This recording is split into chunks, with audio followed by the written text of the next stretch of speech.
बच्चों, कल हमने देखा था कि केमिस्ट्री इन एवरीडे लाइफ में हम ड्रग्स के बारे में पढ़ रहे थे, बराबर है। और जिसमें हमने आपको पता है narcotic analgesic and non narcotic analgesic का हमने एग्जाम्पल पढ़े थे। नॉन नार्कोटिक एनाल्जेसिक में हमने एस्प्रिन पढ़े थे। तो मैं आपको बता देता हूँ कि जो एस्प्रिन है वो मल्टीपर्पज़ ड्रग्स भी है। आपको पता है aspirin work as a antipyretic drugs also. What is mean by antipyretic drugs? Antipyretic drugs का मतलब होता है बुखार को कम करने वाली दवा।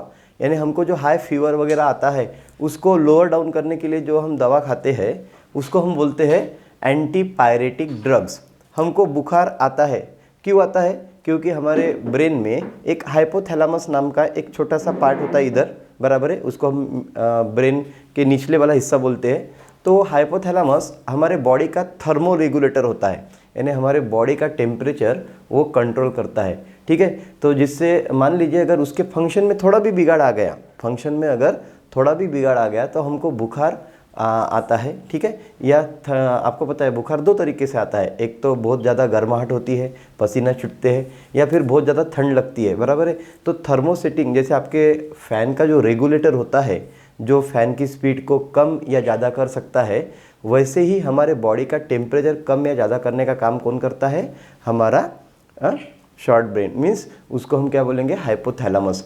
तो हाइपोथैलेमस के फंक्शन में अगर थोड़ा भी बिगाड़ आ गया तो हमारे बॉडी का टेम्परेचर कम या ज़्यादा हो सकता है। तो ऐसे वक्त हम क्या करते हैं? एंटीपायरेटिक ड्रग्स लेते हैं, जो हमारे बुखार को कम करने की दवा हम जिसको बोलते हैं। तो एनाल्जेसिक जो ड्रग्स होती है एस्प्रिन, वो एंटीपायरेटिक भी है। तो aspirin is work as a antipyretic drugs. Also aspirin work as a information drugs. Means anti infertility drugs means हमारे को जैसे क्या होता है, खुजली वगैरह आती है या अंदर से नहीं, क्या जलन जैसी महसूस होती है, तो उस वक्त हम क्या कर सकते हैं? एस्प्रिन को ले सकते हैं। एंटी इन्फ्लेमेटरी ड्रग्स उसको हम बोल सकते हैं। उसके बाद हमारे को पता है घुटनों में दर्द वगैरह होता है जिसको हम रूमेटिज्म बोलते हैं, बराबर है। घुटनों का जो दर्द होता है उसको हम रूमेटिज्म बोलते हैं। और वो रूमेटिज्म को कम करने के लिए हम एंटी रूमेटिक ड्रग्स लेते हैं। तो aspirin is also work as a anti rheumatic drugs, बराबर है। तो एस्प्रिन एंटी रूमेटिक ड्रग्स करके भी वर्क होती है। उसके बाद आपको पता है किसी को हार्ट अटैक आता है, सडन हार्ट अटैक आता है, या फिर बेचैनी सी महसूस होती है हार्ट में, बराबर है। तो हार्ट अटैक आता है तो ब्लड क्लॉट हो जाता है, बराबर है, आर्टरीज में, इसलिए उनको हार्ट अटैक आता है। तो हार्ट अटैक को रोकने के लिए भी हम, और ब्लड को डाइल्यूट करने के लिए भी एस्प्रिन का यूज़ करते हैं बेटा। जैसे एस्प्रिन का डेरिवेटिव होता है इकोस्प्रिन वगैरह, नहीं क्या यूज़ करते हैं हार्ट अटैक को रोकने के लिए। तो ये मल्टीपर्पज़ ड्रग्स के तौर पर हम एस्प्रिन को लेते हैं, पर वो एनाल्जेसिक टाइप की ड्रग्स है। और अगर इनको ज़्यादा लॉन्ग टर्म तक लिया तो मैंने आपको बताया कोई भी ड्रग्स हमारे लिए हेल्दी नहीं है। बहुत ज़्यादा लॉन्ग टर्म तक लिया तो एनाल्जेसिक ड्रग्स जो है एस्प्रिन, वो भी हैबिचुअल साबित होती है। इसके बहुत सारे साइड इफ़ेक्ट होते हैं। हर एलोपैथी ड्रग्स का साइड इफ़ेक्ट होता है हमारे बॉडी पे, कोई जल्दी दिखाता है और कोई बहुत देर के बाद दिखाता है। तो एस्प्रिन के भी साइड इफ़ेक्ट है, जैसे इंटरनल ब्लीडिंग हो सकती है हमको, या किडनी डैमेज हो सकता है, स्वेलिंग वगैरह बॉडी पार्ट पे आ सकती है ज़्यादा दिनों तक अगर हमने एस्प्रिन लिए। तो हम एस्प्रिन को ज़्यादा तौर पर यूज़ नहीं करते, बराबर है। उसके कुछ सब्सटीट्यूट्स है एंटीपायरेटिक ड्रग्स के, जैसे आपको पता है डाइक्लोफिनेक सोडियम है, डाइक्लोफिनेक पोटेशियम है, बराबर है, पैरासीटामॉल है, आइबुजेसिक है, आइबुप्रोफेन है ना। ऐसी कुछ ड्रग्स है जिसको हम एज अ सब्सटीट्यूट के तौर पर, एंटीपायरेटिक ड्रग्स के सब्सटीट्यूट के तौर पर यूज़ कर सकते हैं। तो ये हमने कल देखा था, बराबर है, एस्प्रिन के बारे में। उसके बाद हमने पढ़ा था बेटा एंटी माइक्रोबियल ड्रग्स के बारे में भी पढ़ा था, ट्रैंक्विलाइजर्स के बारे में भी पढ़ा था, और बहुत ही ज़्यादा इंटरेस्टिंग हुआ था। मैंने आपको बताया था एंटी माइक्रोबियल ड्रग्स 3 प्रकार से क्लासीफाई होती है, एंटीबायोटिक्स, बराबर है, एंटीसेप्टिक एंड डिसइंफेक्टेंट। तो आपको पता है जो डेटॉल वगैरह आप यूज़ करते हो वो टर्पिनियल और क्लोरोझाइलिनॉल का मिक्सचर होता है। जो डेटॉल आप यूज़ करते हो वो एंटीसेप्टिक के तौर पर यूज़ होता है, और वो मिक्सचर ऑफ टर्पिनियल और क्लोरोझाइलिनॉल होता है, ठीक है। और जो आप नहाने का साबुन लेते हो, डेटॉल साबुन वगैरह, उसमें बायोथाइनॉल नाम का एक एंटीसेप्टिक है ना केमिकल्स उसमें पाया जाता है। तो ये भी एक एंटीसेप्टिक के तौर पर काम में आता है। उसके बाद आयोडोफॉर्म वगैरह है, it's also antiseptic property, it have also antiseptic property. उसके बाद हमने एंटी माइक्रोबियल ड्रग्स में डिसइंफेक्टेंट देखे थे, बराबर है। तो डिसइंफेक्टेंट में हमने एग्जांपल देखा था फिनॉल वगैरह, तो वो डिसइंफेक्टेंट है। उसके बाद आज हमको देखना था बेटा नेक्स्ट टाइप्स ऑफ ड्रग्स। मैंने बोला था कि जैसे एंटी माइक्रोबियल हो गया, तो उसके बाद अभी हम पढ़ेंगे एंटी फर्टिलिटी ड्रग्स। तो अभी का जो टॉपिक है वो एंटी फर्टिलिटी ड्रग्स, और उसके बाद जितनी भी ड्रग्स आपको केमिस्ट्री इन एवरीडे लाइफ में दिया है वो आज हमको पढ़ना है। तो इस सेशन में हम पढ़ेंगे पहले anti fertility drugs. What is mean by anti fertility drugs? Anti fertility drugs क्या होती है? आपको पता है कि हमारे वर्ल्ड का पॉपुलेशन बढ़ ही रहा है। तो पॉपुलेशन बढ़ने से बहुत सारी समस्याएं हो गई है। अनएम्प्लॉयमेंट आ गया है, बराबर है। फूड स्कैरिटी आ गई, यानी अन्न पदार्थ ज़्यादा लोगों को मिल नहीं रहे, बराबर है ना। अनएम्प्लॉयमेंट आ गया है, गरीबी आ गई है। तो ये सब प्रॉब्लम क्या हो रहा है, पॉपुलेशन के बढ़ने से, ज़्यादा पॉपुलेशन के बढ़ने से बढ़ रहे हैं। तो कुछ कहीं ना कहीं तो हमको फैमिली प्लानिंग या फिर पॉपुलेशन को कंट्रोल करना पड़ेगा। तो ऐसे वक्त जो ड्रग्स फैमिली प्लानिंग के इसमें काम में आती है, उस ड्रग्स को हम बोलते हैं anti fertility drugs. Anti fertility drugs नाम से ही आपको पता हो गया होगा कि ये जो एग्स प्रोड्यूस होते हैं फीमेल में, उसको होने न देने से रोकती है। That is called as anti fertility drugs, जिससे क्या होती है, प्रेगनेंसी कुछ समय के लिए रोक सकते हैं, तो जिससे फैमिली प्लानिंग भी बराबर साबित होता है। तो एंटी फर्टिलिटी ड्रग्स बेसिकली क्या होता है, हार्मोन्स बेस्ड ड्रग्स होता है। आपको पता है फीमेल हार्मोन कौन सा है, ईस्ट्रोजन, और मेल हार्मोन कौन सा है, प्रोजेस्टेरॉन, बराबर है। तो basically it is a mixture of synthetic estrogen and progesterone derivatives. जो एंटी फर्टिलिटी ड्रग्स है वो मिक्सचर होता है ईस्ट्रोजन डेरिवेटिव का और प्रोजेस्टेरॉन डेरिवेटिव्स का। आपको पता है ईस्ट्रोजन डेरिवेटिव्स कौन सा है, जो सिंथेटिक ईस्ट्रोजन डेरिवेटिव है वो है नोवेस्ट्रॉल या नोवेल्जिन भी आप उसको बोलते हो, नोवेस्ट्रॉल या नोवेल्जिन। उसका एक और नाम है जिसको हम बोलते हैं इथिनिल स्टीरिडायल, मीन्स इथिनिल एस्ट्राडायल। उसका फार्मूला है C20H24O2, बराबर है।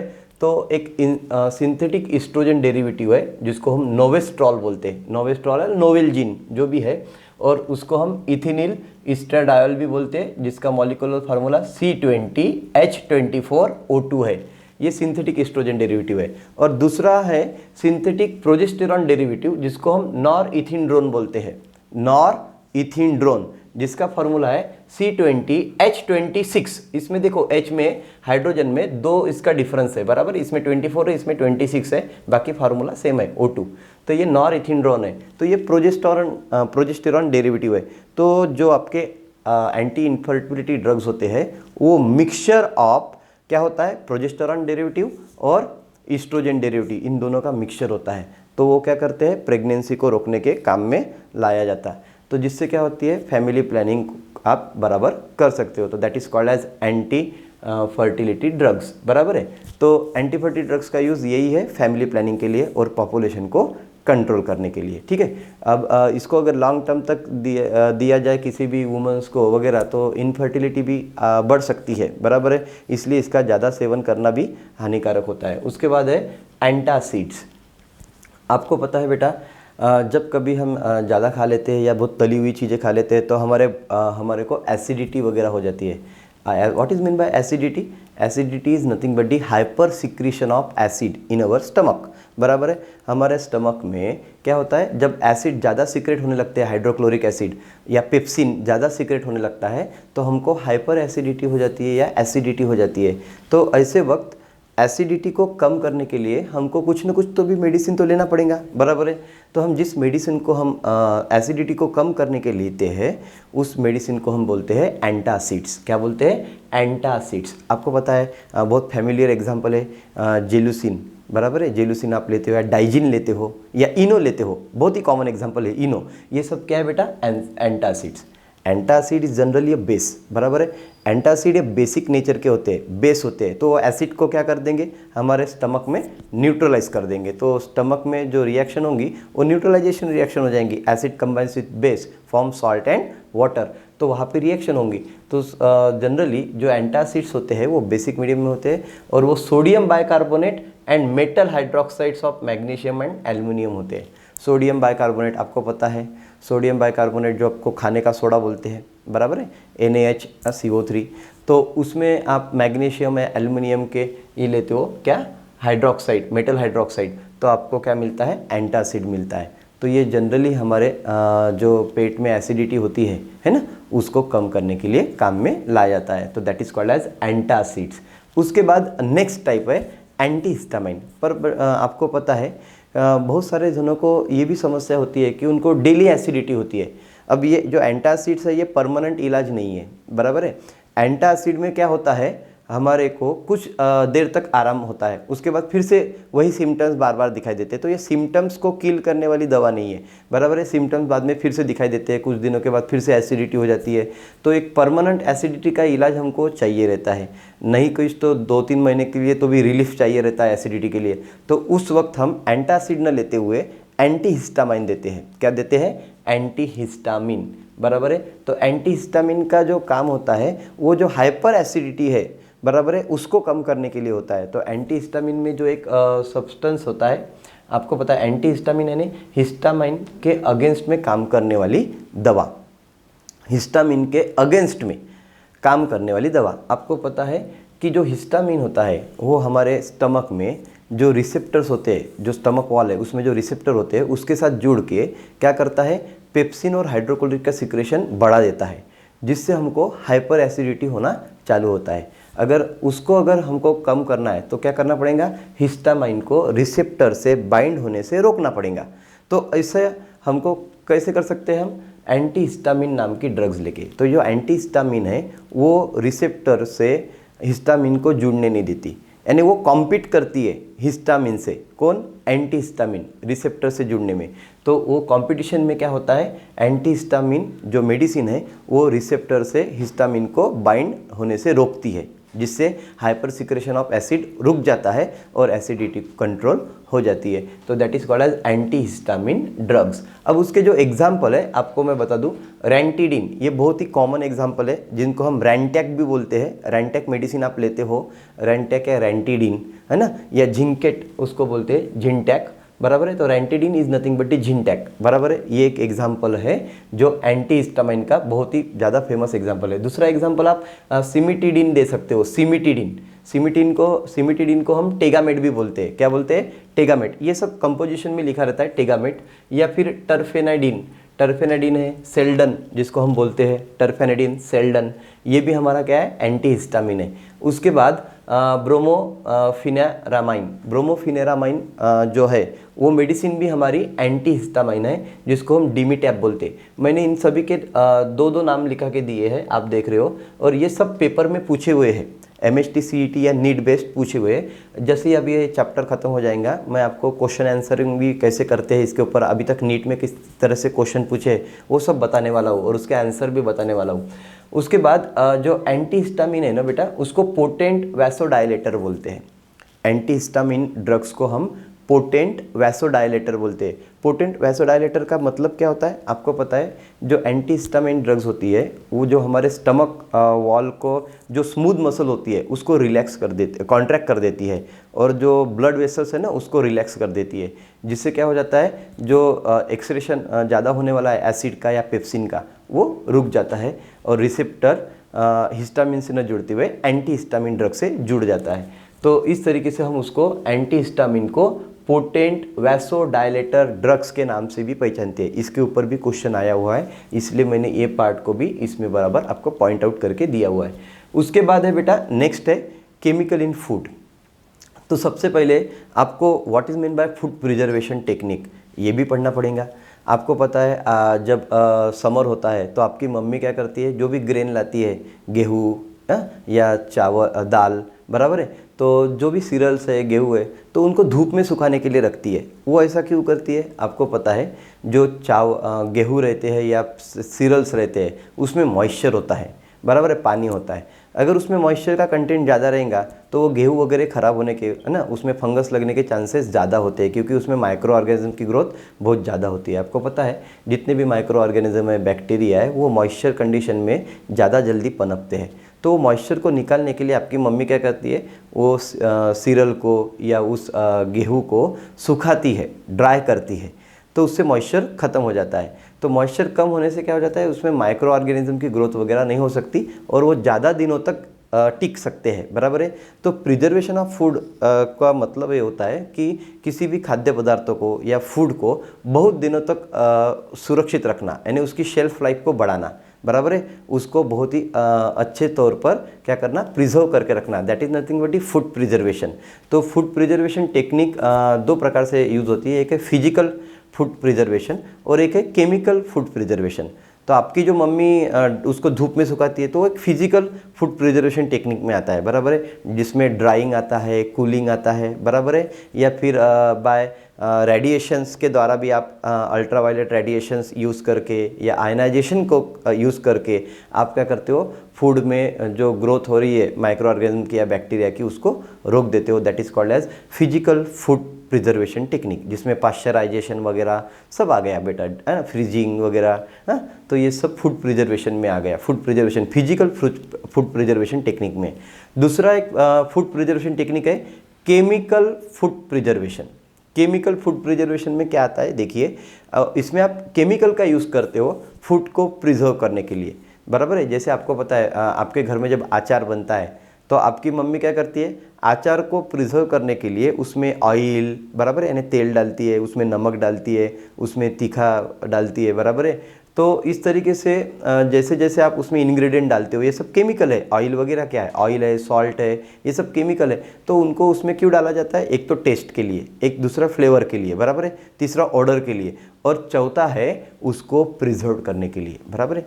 ऑयल इसलिए डाला जाता है क्योंकि ऊपर का जो एयर में ऑक्सीजन है उसका डायरेक्ट कांटेक्ट, बराबर है, उस अचार के साथ नहीं होना चाहिए, पिकल्स के साथ नहीं होना चाहिए। एक वो प्रोटेक्टिव लेयर बना देता है ऑयल, और ऑयल को कभी भी ज़्यादा रखा जाता है, बराबर है ना, जिससे उसका ऑक्सीजन का जो एयर में जो ऑक्सीजन है उसका कांटेक्ट डायरेक्टली हो नहीं सकता, और जिससे क्या हो जाता है, फिर वो उसका ऑक्सीडेशन नहीं हो पाएगा और वो फूड ज़्यादा देर तक प्रिजर्व रहेगा, बराबर है, वो अचार ज़्यादा दिनों तक प्रिजर्व रहेगा। तो ये सब बेटा केमिकल्स है। उसके अलावा दूसरे भी बहुत सारे केमिकल्स यूज़ होते हैं, जैसे सोडियम बेंजोएट।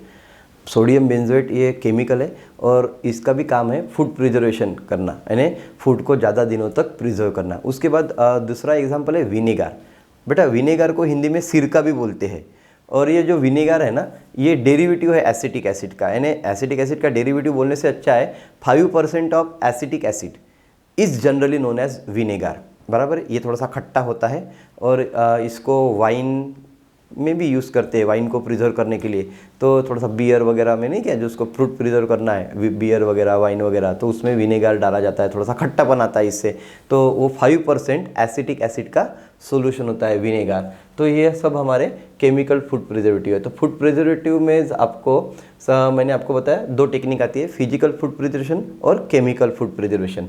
उसके बाद हम देखेंगे फूड प्रिजर्वेटिव्स होने के बाद आर्टिफिशियल स्वीटनिंग एजेंट। अब ये बेटा इससे क्या होती है, अब आर्टिफिशियल स्वीटनिंग एजेंट से फूड प्रिजर्वेशन तो नहीं होता है, पर फूड में एक स्वीट टेस्ट आ जाती है, बराबर है। तो उसका टेस्ट और क्वालिटी बढ़ाने के लिए आप आर्टिफिशियल स्वीटनिंग एजेंट यूज़ करते हो। अब आपको पता है जितने भी डायबिटिक पेशेंट्स होते हैं उनको शुगर खाना मना है, क्योंकि जो नेचुरल शुगर है बेटा, आपको पता है जो नेचुरल शुगर है जैसे केन शुगर वगैरह, ये क्या है, एक प्रकार का फूड ही है, क्योंकि इसकी फूड वैल्यू होती है। ये हमारे शरीर में जाने के बाद कैलोरीज प्रोड्यूस करती है, बराबर है।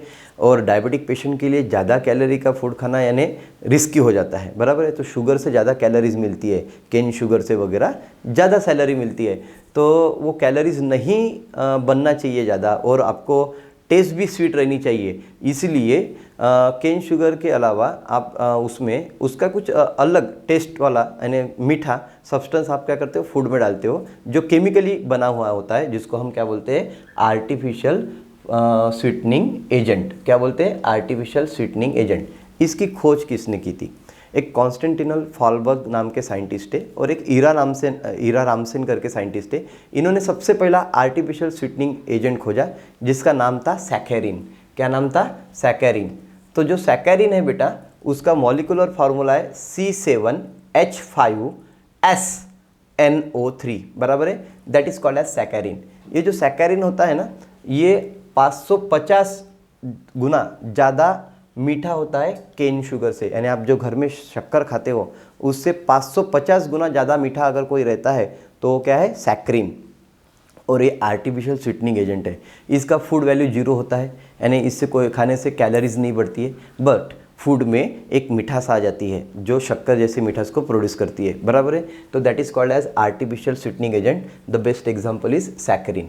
पर ये जो सैकरिन है ये कोल्ड फूड में यूज़ करते हैं ज़्यादा, यानी उसको हाई टेम्परेचर पे ये क्या हो जाता है, थोड़ा सा अनस्टेबल हो जाता है। और ज़्यादा कॉन्सेंट्रेशन अगर सैकरिन का हो गया फूड में तो वो फिर फूड थोड़ा सा बिटर इन टेस्ट, थोड़ा सा कड़वाहट जैसे लगता है। आपने देखा होगा, आप जब बाज़ार से कोई इसेंस लाते हो, मार्केट से इसेंस लाते हो ना, इसेंस फ्लेवरिंग एजेंट लाते हो, अगर वो थोड़ा भी ज़्यादा हो गया तो वो फूड की जो टेस्ट है वो बिटर हो जाती है, बराबर है। जैसे वैनिला इसेंस वगैरह आप आइसक्रीम बनाने के लिए लाते हो, और अगर वो थोड़ा भी ज़्यादा हो गया फूड में तो उसकी जो टेस्ट है वो थोड़ी सी बिटर टेस्ट हो जाती है। खट्टी खट्टी तो नहीं बोल सकते, तुरट टेस्ट उसको बोलते हैं, बिटर टेस्ट बोलते हैं, तो वो आ जाती है। तो उसको कॉन्सेंट्रेशन ज़्यादा बढ़ने से होता है, तो इसको थोड़ा सा यूज़ करना पड़ता है क्योंकि ये शक्कर से 550 गुना ज़्यादा स्वीट होता है, बराबर है। और ये केमिकल है, तो केमिकल ज़्यादा दिनों तक लो तो उसके कुछ ना कुछ तो साइड इफ़ेक्ट आपको होते ही है, ठीक है।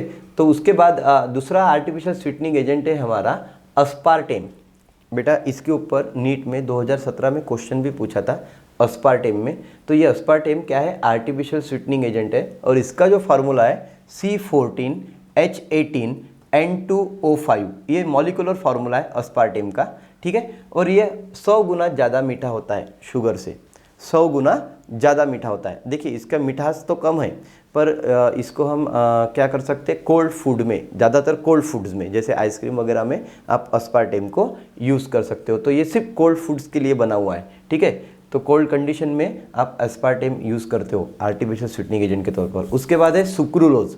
सुक्रूलोज ये भी आपका आर्टिफिशियल स्वीटनिंग एजेंट है। इसमें ये जनरली क्या है, ट्राइक्लोरो डेरिवेटिव्स ऑफ सुक्रोज है। आपको पता है सुक्रोज ये क्या है, डाइसैकेराइड्स है। तो सुक्रोज का ट्राइक्लोरो डेरिवेटिव है सुक्रोज का, जिसको हम बोलते हैं सुक्रूलोज। क्या बोलते हैं, सुक्रूलोज। और इसका फार्मूला है C12H19Cl3O8, बराबर है। ये 600 गुना ज़्यादा मीठा होता है शक्कर से, 600 गुना। आप इमेजिन करो 600 गुना ज़्यादा मीठा, ठीक है। उसके बाद है लास्ट वाला एग्जाम्पल अलीटेम। अलीटेम ये भी आपका आर्टिफिशियल स्वीटनिंग एजेंट है।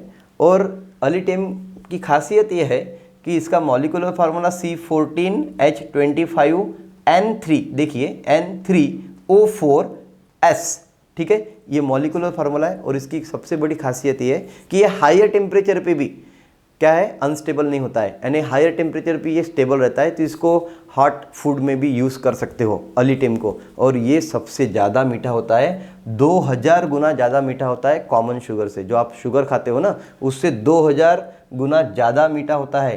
तो और ये हाई टेम्परेचर पे यूज़ होता है, तो इसको आप हॉट फूड में भी यूज़ कर सकते हो, बराबर है। उसके बाद है थर्ड एग्जाम्पल है एंटीऑक्सीडेंट। किसका, केमिकल फूड प्रिजर्वेशन में थर्ड जो हम देख रहे हैं सब फूड, वो है एंटीऑक्सीडेंट। अब ये एंटीऑक्सीडेंट क्या होता है, थोड़ा सा अब आराम से समझ लेंगे। सबसे पहले आपको पता है बेटा ऑक्सीडेशन से क्या होता है। Oxidation is nothing but the combustion. जब हमारे बॉडी में हम क्या करते हैं, कोई फूड को खाते हैं तो उसका ऑक्सीडेशन होता है धीरे धीरे, यानी ऑक्सीजन के साथ वो कंबाइन होता है, और ऑक्सीडेशन होने से वो फूड का कंबशन हो जाता है। यानी इसका मतलब है वहाँ पे ऑक्सीजन यूज़ होता है और कार्बन डाइऑक्साइड प्रोड्यूस होता है। और जब ये होता है तो उसमें एनर्जी भी प्रोड्यूस होती है। जब कभी फूड का ऑक्सीडेशन होता है बेटा, तो उसमें रेडिकल्स निकलते हैं। क्या निकलते हैं, रेडिकल्स। और वो रेडिकल्स जितने ज़्यादा निकलेंगे, है ना, उतना वो फूड क्या हो जाएगा, डिग्रेडेड हो जाएगा, तो उसकी वो वैल्यू कम हो जाएगी फूड की।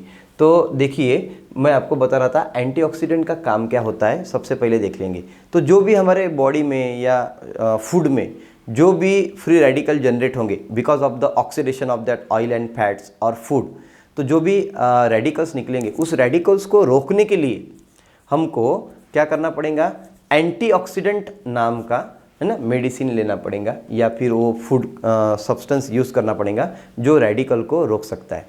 तो होता क्या है, जब हम एंटीऑक्सीडेंट लेते हैं तो एंटीऑक्सीडेंट उस रेडिकल के साथ मिलके उसका ऑक्सीडेशन होने से रोकते हैं, रेडिकल से जो हमारे फर्दर ऑक्सीडेशन होने वाला है बॉडी से उसको रोक देते हैं, और खुद जाके ये रेडिकल के तौर पर काम करते हैं, और खुद जाके वो क्या करते हैं, उस ऑक्सीजन के साथ कंबाइन हो जाते हैं और क्या बनाते हैं, BHA या BHT जैसे जैसे आपने एंटीऑक्सीडेंट यूज़ किया है तो उसका रेडिकल बनाते हैं। अब इसमें बेंजीन रिंग होती है, आप देख रहे हो दोनों इसमें बेंजीन रिंग है। ब्यूटिलेटेड हाइड्रोक्सीटोलिन ये भी आपका एंटीऑक्सीडेंट है, और BHA ब्यूटिलेटेड हाइड्रोक्सी एनिजोल ये भी आपका एंटीऑक्सीडेंट है। दोनों इसमें आपको बेंजीन रिंग दिख रही है। ये बेंजीन रिंग क्या कर देती है, जो इससे रेडिकल बनता है BHA रेडिकल या BHT रेडिकल, ये रेडिकल को स्टेबलाइज कर देती है, बराबर है। तो ये ज़्यादा स्टेबल होते हैं फ्री रेडिकल से। तो फ्री रेडिकल की जो चेन है, जो चेन होने वाली है आपके शरीर में, जो ऑक्सीडेशन होने वाला है या फूड में ऑक्सीडेशन होने वाला है, ऑयल या फैट्स में ऑक्सीडेशन होने वाला है, उस चेन को रोक देती है, बराबर है। तो एंटीऑक्सीडेंट का बेसिक नेचर ये है, बेसिक काम ये है कि जो ऑयल और फैट का जो डिग्रेडेशन होने वाला है, डिटोरेशन होने वाला है, उसको रोकना, बराबर है। तो उसमें जो फ्री रेडिकल होते हैं उसको ट्रैप करना, that is nothing but the antioxidant.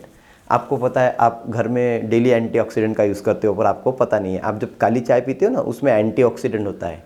Antioxidant काली चाय में पाया जाता है क्योंकि उसमें कैफीन होता है। तो caffeine is work as a antioxidant in our body, बराबर है। तो एंटीऑक्सीडेंट से क्या होता है, आप पोमीग्रेनेट देखते हो, जिसको आप डाड़िम बोलते हो, बराबर है। तो पोमीग्रेनेट में भी क्या होता है बेटा, एंटीऑक्सीडेंट होता है। उसको ज़्यादा खाओगे आप तो आप बहुत दिनों तक यंग दिखाई दोगे, बराबर है। इसलिए बोलते हैं कि पोमीग्रेनेट खाना चाहिए। तो उसके बाद एंटीऑक्सीडेंट क्या होता है, ऑक्सीडेटिव डिटोरेशन ऑफ फूड को क्या करता है, रोक देता है। Means it retards the oxidative deterioration of food. ध्यान में रखना, ये पूछा है, antioxidants retards the oxidative deterioration of food. For example, butylated hydroxytoluene is work as a antioxidant, या फिर butylated hydroxy anisole is also work as a antioxidant. Another example of antioxidant is nothing but the sulphur dioxide and sulphate, बराबर है। ये भी use हम करते हैं antioxidant के तौर पर। तो सबसे पहले हम देखेंगे ब्यूटिलेटेड हाइड्रोक्सीटोलिन। ब्यूटिलेटेड हाइड्रोक्सीटोलिन में बेटा देखिए, टोलिन का तो फार्मूला आपको पता है, बेंजीन रिंग के साथ CH3 होता है तो वो टोलिन होता है, और CH3 के साथ OH भी जुड़ा हुआ है ऊपर, बराबर है, अपोजिट में। तो वो ब्यूटिलेटेड हाइड्रोक्सी हो गया, हाइड्रोक्सीटोलिन। तो ये ब्यूटिलेटेड छोड़ दो तो ये हाइड्रोक्सीटोलिन हो गया। अब बाद में ब्यूटिल ग्रुप जोड़ दिया आपने दोनों तरफ, तो ये क्या बन गया, ब्यूटिलेटेड हाइड्रोक्सीटोलिन, बराबर है। तो ब्यूटिलेटेड हाइड्रोक्सीटोलिन का मेन यूज़ है कि फूड को ऑर्डर, कलर और फ्लेवर बनाए रखना। तो ये बेसिकली एंटीऑक्सीडेंट के तौर पर काम में आता है। और फूड में जो फैट्स और ऑयल का जो रेंसिडिटी होता है उससे एक अलग टेस्ट आ जाती है, फ्लेवर बदल जाता है, टेस्ट बदल जाती है, या फूड का कलर बदल जाता है। तो उनको रोकने के लिए वो नहीं होना चाहिए। फूड का कलर अच्छा रहना चाहिए, उसकी टेस्ट अच्छी रहनी चाहिए, उसका फ्लेवर अच्छा रहना चाहिए। ये सब अच्छा रखने के लिए हम फूड में क्या करते हैं बेटा, BHT ब्यूटिलेटेड हाइड्रोक्सीटोलिन को ऐड करते हैं, बराबर है।